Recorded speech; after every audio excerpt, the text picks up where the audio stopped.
guys. I'm Jayesh Gohil, the current Vice President of Marylebone, and I'm re-running for the same position this year. Current student at UWS as well, and in my final year.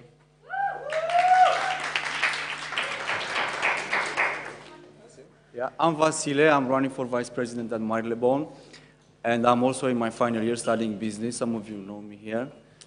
You don't like me.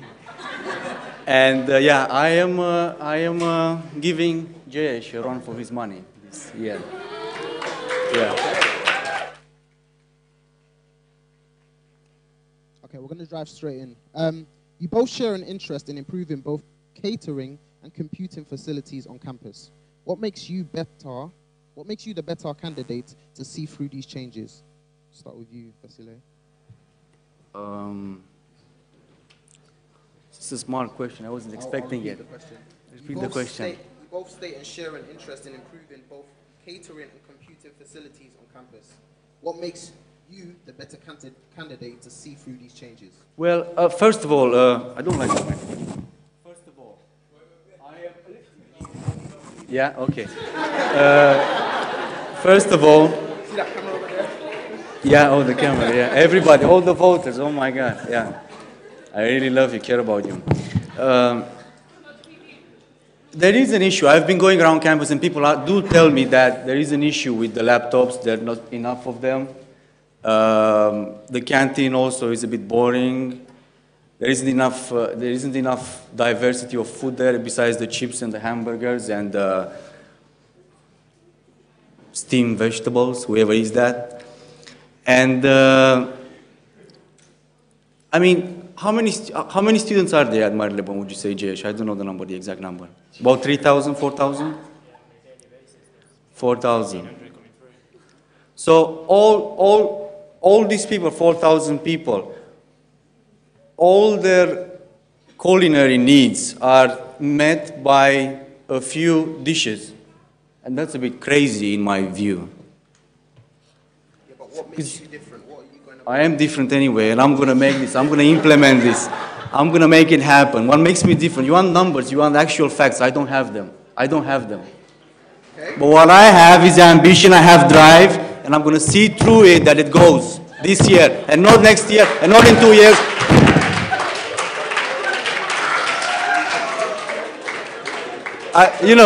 I told you, you don't want me here. Okay. I want you to give Jayesh an opportunity to respond to the same question. Yeah, obviously, yeah. The same question goes to you. What will you... So the question... Guys? Was about catering and computers. Catering and computing, yeah. Yeah. So catering first, there was a problem that followed on from last year, catering. So the first problem that came along was catering wasn't open for longer enough, so students staying over on campus using 24-hour libraries, the catering wasn't there for when they finished. So we worked on that, the previous sabbaticals and ourselves, and catering was extended to shut at 8 p.m. rather than the previous closing time, I think was 6 or 5:30 p.m. So we extended the hours now to 8 p.m. And then the other problem with catering now, being specific to Marylebone because of the general community of the students there, is the option of halal food. So that was the only problem that catering had because students of the Muslim community had to go outside, etc. And obviously being a large community there on campus, we had to sort of cater for that. But because of the sort of cost to the university, we haven't been able to tackle that yet. But it is something we're working on this year especially.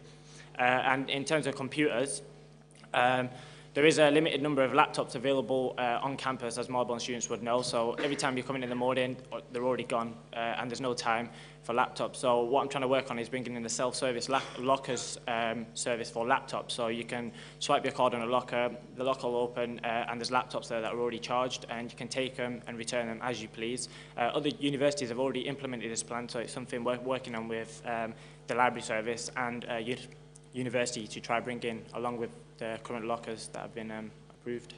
Okay. Dealing with perfection. I'm dealing with perfection here. The man is so methodical. He implements everything so good. No, but it's true. He even helped me to make my poster. No, listen, I feel so bad for going against him. I honestly do, but I have to. Please, only speak when I address you with a question. Yeah. Jayesh, I have a question for you. One of your manifesto points last year and again this year is to get semester 1 exams. Have you made any progress on this, or do you feel like you can achieve this in this term? Yeah, I've made vast progress on that. So it's something obviously students will have known around. Learning futures is called, the word is buzzing around in the phrase. So basically, for those who don't know, learning futures, it happens every 5 years where they restructure the whole curriculum of the university. So now the semester one exams was pushed. We did a petition with the SSA team earlier on this year, and we got around 1,000 students across all campuses to vote and sign the petition to say they want it. So we've made moves on it. I'm sitting on the right committees for it, and with the help of the university and the deans on Marylebone and the students, we've managed to push that and sit on the right committee. So next week, there's sort of a big meeting happening in the university committee, which pushes that forward. And by the end of, I think, May, June time, we should know the results of what's going to happen. But it'd most likely be implemented in the 2015-16 year rather than this year. Yeah, you can clap for him if you want. I'll address you now, Vasile. Vasile? Yes, Vasile. You speak about how our graduates aren't prepared when they finish university. How would you go about improving postgraduate life for our students right now? Exactly how I go about doing it now. Would you care to elaborate? Yes, of course, yeah. You know, I found something really interesting here. Like everybody posts, how far away can I stay from this? Yeah. Okay. So everybody posts stuff. Like they have a society, they organize something, they organize an event, they organize something, whatever they're organizing. Yeah. And they post a poster like this one or like that one or like that one, and they expect people to come. My nervousness is coming. So they expect people to come and show up, but they fail to address one key point, and that is that nobody shows up if you don't go and talk to them face to face. Yeah, going face to face and talking to people is difficult. It's very easy to say something stupid. It's very, very easy. And I learned that the hard way. Yeah, I learned the hard way. Okay, yeah. This morning. Okay, I haven't finished yet.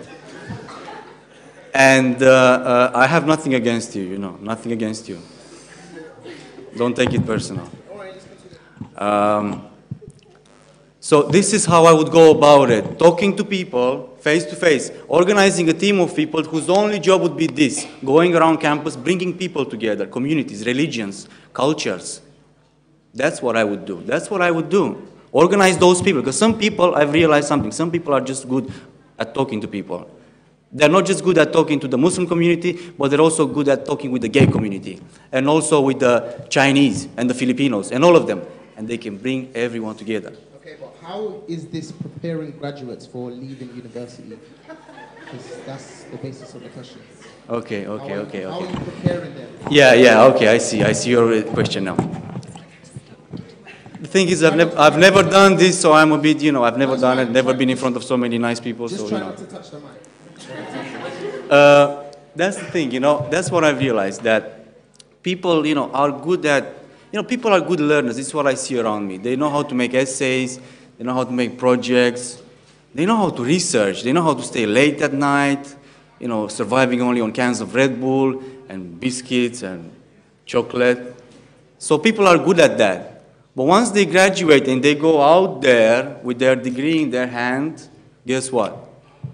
Reality hits you in the face. And they become unemployed. So what I would do to address this is this. Implement more programs that address this thing. Create more networking events. Create more opportunities for students to develop their social skills, interacting with people. Because you know why? You go there and for example, let's say you don't get along with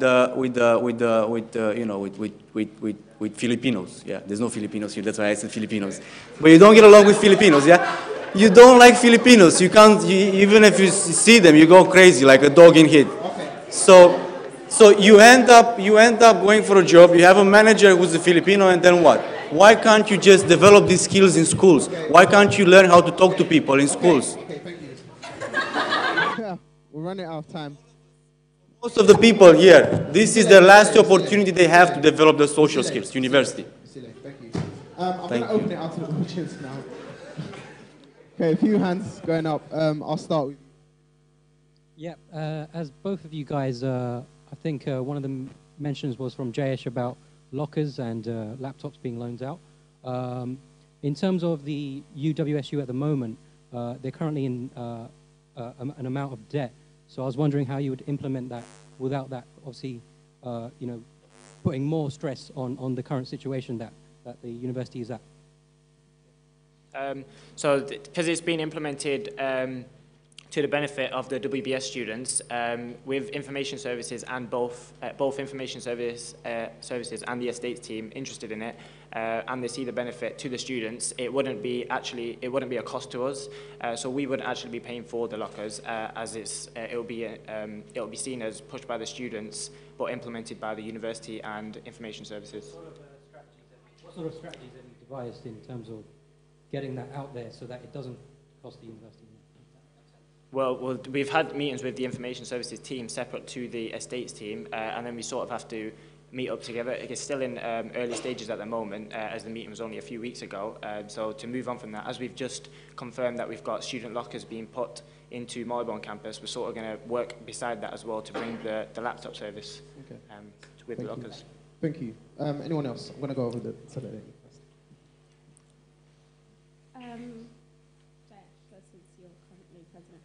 So yours was the campus where National Student Pride was, obviously, and it was like a really successful event, but there was kind of an issue in the sense that not a lot of students like from the university actually like went. It's like great, like students from all over the country, but nobody here seems to kind of have like know much about it or go like what would you think that you would do to kind of like help support like diversity students and events like this, especially when they're right on your doorstep? One thing about the Student Pride was that I wasn't at the other campuses, but I do know that it wasn't publicised enough on other campuses apart from Marylebone. I know the LGBT Society and the university pushed hard on it, but we needed to do more in the sense that nobody knew the background of Student Pride. So although it had been held at Brighton for the past 5-6 years, nobody knew the background of it. So what we do differently is to sort of inform the students of the important event that takes place on a yearly basis. And the amount of students that come together, not just from Westminster, but from the UK and worldwide if they do travel.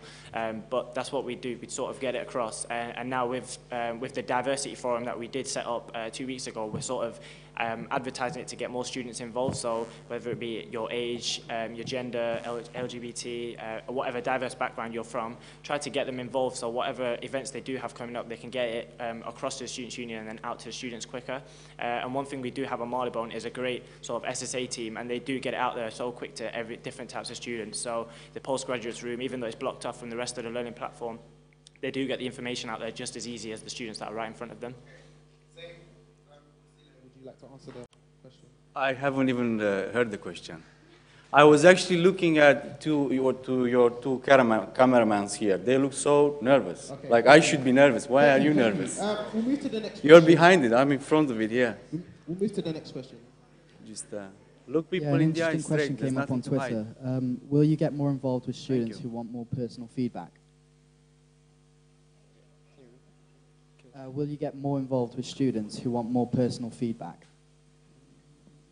Yeah, so that's something we've addressed this year. So the feedback was on my manifesto last year, and we have worked on it throughout the year. So the personal tutoring service is being worked out in Marylebone. So a lot of the university has concentrated too much on first years, and they are trying to spread it across to second and third years. So a lot of students complain that feedback is given very well in first year, and then they sort of forget about it in second and third years, whereas it's just as important, if not more important, in second and third years to get that feedback. And at Marylebone, they are quite good at doing it. So on a personal level, the university staff are in the offices when they say they are in the module handbook. Okay. So before we move on, I'm just going to give you a moment. All these discussions over the years, you realize one thing. They all sound the same.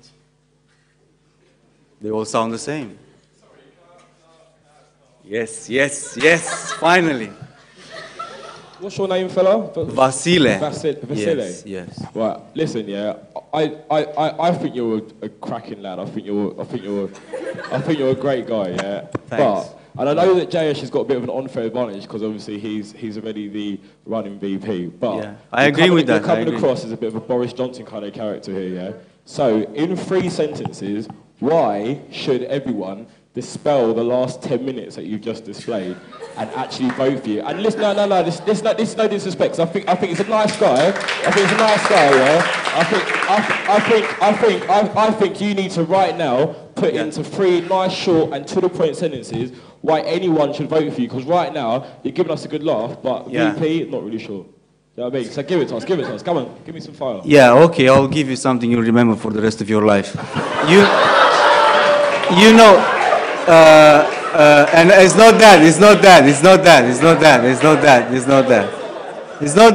that, don't stop laughing.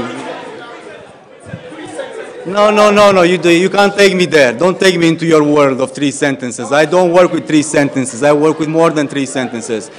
Let me ask the question. Answer the question. Let me answer the question. I want to answer the question. Give me the opportunity, guys. Listen. Stop falling into a coma when somebody speaks. Do you know how many people actually vote and elect the vice president and the president of all the campuses and all the universities? Do you know how many people actually vote, get to vote? Exactly. 16% vote. 16% of the student population votes. So all these people you have in positions of power, making all these changes and all these nice changes and making everything amazing, they're only elected by 16% of people. How are you going to wait? I can't see 16% of people vote. Well, listen. I never said that. But just answer the question. All of us here, this is a debate, yeah? But yet we're not representing all the students. It's only 16%. Okay, but you still haven't answered his question. Give us 3 or more sentences why we should vote for you. Because I'm going to increase that, make it more equal, so people can have their say. Some people don't just stay in the back row and don't say anything. So people can stand up in the front row and be able to project their voice and talk to people and look people in the eye. Okay. How I'm going to do that? By implementing programs like this. Okay. By organizing groups of people who can go and talk to people face to face. Ask them what's happening with their life. Okay, ask them what's happening. Thank you. What are they dealing with? Thank you. Yes. Thank you. Jayesh, please, could you give us for 20 seconds? Hold on. For 20 seconds, please, can you just explain to or tell everyone why they should vote for you to continue as VP of Marylebone? Oh, no. I lost the election. Jayesh. So a lot of students... settle down. So a lot of students may or may not know me here. And I've set my ambitions from last year, and now that I've set them in stone, I can carry on from last year, and new things have come up, and I know where to prioritize my goals, as I do know the culture of the campus, and I know the nature of the students there, so I know where I want to go, and I know where I am now, so vote Jayesh. Vasile? No, I'm just curious. All the people I talk on the campus and I ask them, where do you see yourself in 5 years from now? They have no idea. Where do you want to go? Vasile? Okay. Vasile, this is not the time. This is not the time or place for that conversation. I'm going to give you 20 seconds, and I'm going to count it to tell these people why they should vote for you. He gave you an opportunity before, you didn't. I'm giving you 20 seconds to tell these people why they should vote for you. Okay, so listen, my reason why you should vote for me was in the first 20 seconds when I started speaking. So what I'm going to say now is this. At the end of the day, you can vote with whoever you want. You can do whatever you want. Anyway, my chances are very slim of winning. I've realized that a long time ago. I don't have the team around me. I don't have all these things. I don't even have the experience. I don't have it. You see myself. I come here and I make a fool of myself. Okay, thank you. So, thank you, guys. Thank you. Thank you for listening. Guys, clap for them.